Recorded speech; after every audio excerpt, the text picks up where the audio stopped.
Helmut's giving you that praise. Yeah, and we know Helmut is harsh as well. He's very critical, isn't he, of F1 drivers. Okay, Jack, so Carlos Sainz has been confirmed to join Williams Racing for next season and for the foreseeable future. Mick Schumacher has been rumoured for Audi. Bottas has been rumoured for the second seat. Zhou might have the second seat. Bortoletto's been... Who is getting that second seat, man? What's going on? No one knows. No one has any idea. Not a clue. I couldn't give you a Scooby-Doo. No. But... interesting. Yes. Week. Yes. Interesting is Mick, for me, has become a front runner. He has, and we spoke about Mick on the podcast, so make sure to go check that out after this if you haven't already. We did. We got a little bit more about Mick as well. We do. Yes, we do. Got a little bit more, including Helmut Marko comments. Yes, we do. Yes. So, yeah, I mean, for me, Mick makes sense. Yeah, I mean, I didn't ever consider Mick. I really thought if Mick was going to join a team, it'd be Alpine. Yeah. But it really does seem like Mick could be a potential contender for that Audi seat. And you know what? It makes sense. Alpine still remains open as well. It does, but like you said, Mick now being rumoured almost makes it seem like, okay, let's go. But yeah, a lot of things came out about Mick as well. Obviously, the Mattia Binotto thing, him and Mick. Helmut Marko saying stuff as well. Like, it kind of rolls off. It rolls off. It's just vibes. I don't know why. It just fits, doesn't it? The vibe this week has just gone Mick to Audi. Yeah, I don't know. Obviously, the Ferrari connection with Mattia Binotto is a strong one. We also have to look at the fact that he's German. It's going to be a German team. They'll have they've already got Nico Hulkenberg. A full German lineup would be great. He's got experience in Formula One, but he's still a young talent. It's perfect, really. It's perfect for Mick. It would be perfect for Audi. He could be their future. He learns from Hulkenberg. It would be a great signing. It would. It really would. Audi. It would. I mean, if you want to go on to Helmut Marko, obviously at Red Bull, he said he's a huge admirer of Mick Schumacher. Yeah. And that he deserves a seat at Audi or Alpine. So if Helmut's giving you that praise. Yeah, and we know Helmut is harsh as well. He's very critical, isn't he, of F1 drivers, as we know with the many that have gone through Red Bull's ranks. I mean, he went further on to saying that he talks about Mick's achievements on what he achieved in Formula 3 and Formula 2. Yep. And that you can see that he's got the ability to be a top Formula One driver. And he also said that he believes that he was unfairly treated at Haas by Gunther Steiner. Yeah, it's a bit of shade thrown by... He named and shamed Gunther. Yeah, how dare he, my goat. I know. Yeah, I think he was as well, to be fair. You know, we spoke about this at the beginning of the season as well, I remember. We said something, didn't we? We did a Haas video, didn't we? We did a Haas video, and to be fair, I do think Mick Schumacher was treated unfairly. He was in a car that he was in a car that was, one, at the back of the grid, and two, he really needed a teammate that had that development experience, and he didn't get that in Nikita Mazepin. So it was more or less experience doing donuts. Yeah, it was more or less down to him to get that car going, and he needed to be under the wing of a Kevin Magnussen or a Nico Hulkenberg. However, it was too late. He was in his second season, and because he hadn't had time to learn under someone else, it made him just look shit. Yeah, he did, but he's not. He needs time to develop under a driver like Kevin or Nico Hulkenberg, and he didn't get the time to do so, and he was swiftly replaced. However, if he does get the Audi seat, I think him under Hulkenberg for a few years, we could potentially be seeing a very capable driver by the end of it. 100%. He is, for me, at the moment, the front runner option. Yeah, but speaking of front-running options, Mick is a choice, but also we have to look towards another F2 rookie, Gabriel Bortoleto. Yes, obviously we mentioned that in last week's pod as well. Yeah, we did. Obviously, Matteo Binotto again, a huge admirer. Yes, he is. So yeah, no, he's having a great year, Bortoleto. Again, deserved of the seat, I would say, in terms of like, you've got to look at Behrman, he's got a seat, and Bortoleto's like outdoing him tenfolds in F2 at the moment. At the moment, yeah. So, I mean, I won't be mad at that choice either. And obviously, with Hulkenberg there, only way is to improve. You got your experienced driver of Hulkenberg, who's a very top driver, next to a rookie, which is probably kind of what you want to look at having. Nico Hulkenberg is realistically the perfect person to have as an experienced teammate. Yeah, he's one of the ones up there on the grid that I would have as a perfect experienced driver next to you. He's got a wealth of experience, but he's not gonna show you up like Max Verstappen will and completely destroy your reputation. He's gonna be he's probably the perfect teammate. Yeah, he's one of the ones that you would want to have. Yes, 100%. To learn 100%. From. The only thing he can't teach you is how to get on a podium. Yeah, he can't teach that. He can't teach you that one. But Bortoleto is, like Mick, for a lot of the same reasons, I think deserves a seat. He's been in contention as well.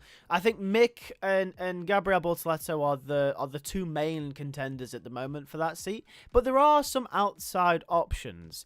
We have to consider the two drivers that are at Sauber right now, Valtteri Bottas and Guan Yu Zhou. What are their chances, do you think? Again, Bottas would be a phenomenal choice to have next to Hulkenberg. There's two very fast, good qualifiers and experienced drivers right there. Yeah. And that's a pretty damn good team. I think it'd probably be the most underrated lineup on the grid. I think it'd be very, very good, very capable. Yeah. I mean, looking at some of the lineups that we could have next year, you've got to put them one of the top load. Obviously, you'll have Charles and Lewis, Sainz and Albon. Again, very good lineup. Oscar and Lando. Oscar, Lando. Obviously, we're waiting to see what happens at Alpine. It's looking decent lineup so far, and obviously if Bottas and Hulkenberg come into that as a lineup, I mean Bottas is no joke of a driver. No, absolutely not. So Bottas is a very good choice, but for some reason he's just not had a sniff in for whatever reason. You haven't heard anything, have you? I mean, it's appearing more and more likely Bottas won't be on the grid next year. Which is really sad to see because he's a very underrated driver, and I think Bottas would do wonders at Audi alongside Nico Hulkenberg. I think he would. I think personally, at least for the first few years of Audi, he would outperform the likes of Mick and Bortoleto whilst they were getting up to speed. He's a good choice. I think Bottas would outperform Hulkenberg. He very much could. He's a safe choice for Audi. I guess maybe the reason why they don't want to keep Bottas is because maybe they do want the pairing of a experienced and a youth driver. Yeah. That may be the reason, and they've gone with Hulkenberg and not Bottas. But then again, until the new regs, why not sign him on a 1-year deal? Let's just see what happens. So, next year, even though Audi are coming in next year, they're going to be back of the grid. Because they've got this year's car to work with, to develop. They're going to be nowhere. So you might as well keep Bottas and maybe try and salvage a few constructors' points. I don't know. I mean, again, that's the sort of thing that you want to... That's an option that they could go with. And again, next year, it could be also a perfect year to integrate a youth person ready for the new regulations to come in. Yeah, it could be. There are pros and cons. Exactly. It's hard to choose. The only one that I can see not happening is Zhou, unfortunately. Yeah, Zhou has been... He's had a tough F1 career, hasn't he? He has, bless him. He's showed promise, and I'm not going to sit here and pretend like he's got in F1 and merit, because realistically he didn't. He's got a lot of money, he's got a lot of sponsors, and there are many drivers from F2 that deserved more of a chance to get into F1 than Zhou did. But Zhou has come into F1, and for the time he's had, he hasn't had the best machinery to show what he can actually do. Now, there has been glimpses. Hungary... We've had glimpses of how good Zhou is. Yeah, Hungary last year was a good example. He's had a few great races. Bahrain was a good race for him this year as well. He's shown that he has got pace, but unfortunately, it's not been consistent enough for Zhou. Yeah, and I think I don't see Audi going with him. I think you've only got your three choices of Bottas, Bortoleto, and Mick. I just had a complete blank then. Man forgot everyone. I just forgot. Apart from Zhou, Bottas, Bortoleto, Schumacher, are there any other outside chances for any other drivers? Could they pull a complete... I mean, because it's still up in the air, right? We don't really... For me, there's one. Who? There's only one current driver on the grid that could potentially be an option, and it would be Ricciardo. Daniel Ricciardo, yeah. Because obviously we don't know with the Liam Lawson thing.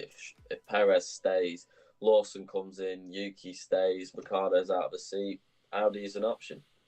Well, saying that as well, I guess you could Perez is an option then. Well, I was going to say you could throw all three Red Bull drivers in. I mean, they all have cause to maybe leave. If Lawson comes in and Perez stays, Yuki's not going anywhere. Daniel could get the seat. If Lawson needs to come in, they decide to keep Daniel for another year and Perez stays, Yuki could think, I'm not getting anywhere at Red Bull. I'm going to go join another project. Goes to Audi. If Perez gets kicked out and Daniel or Yuki's promoted, Lawson comes in. Perez is out of a seat. Perez goes to Audi. There are many different... The Red Bull could just be... It could be any of them, really. Yes. I think them three are your unlikely three. Yes. In a way. Yeah. Like, obviously, we're not going to know if any of them three are in the running until we know what's going on at Red Bull first. Yep. Because I think all of them would prefer to stay at VCarb or Red Bull. Yep. But, again, as soon as we found that out, if Audi haven't made a decision, there's an option for the driver who's left hanging. Yeah, absolutely. And it more than likely at this point in time looks like it will be Mick Schumacher or Gabriel Bortoleto. Yeah. But it could be any of the 7 drivers we've noted for whatever reason. It could be any of the 7. I would probably put Zhou last and pretty much 0 chance. Out of all of the drivers, I'd say the order in likelihood from bottom to top is Zhou, Yuki, Perez, Daniel, Bottas, Bortoleto, Schumacher.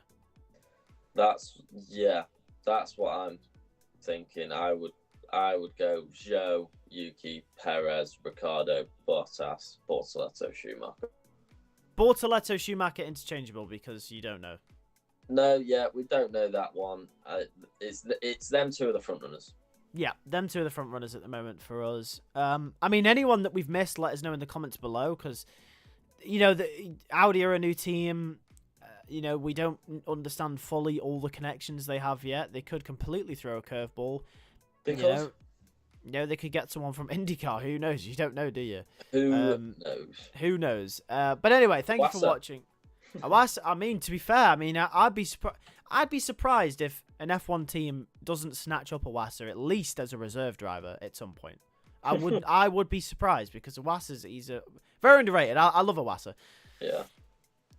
But anyway, thank you very much for watching. Like and subscribe. Let us know in the comments below who do you think will get that Audi seat, and we will see you in the next video.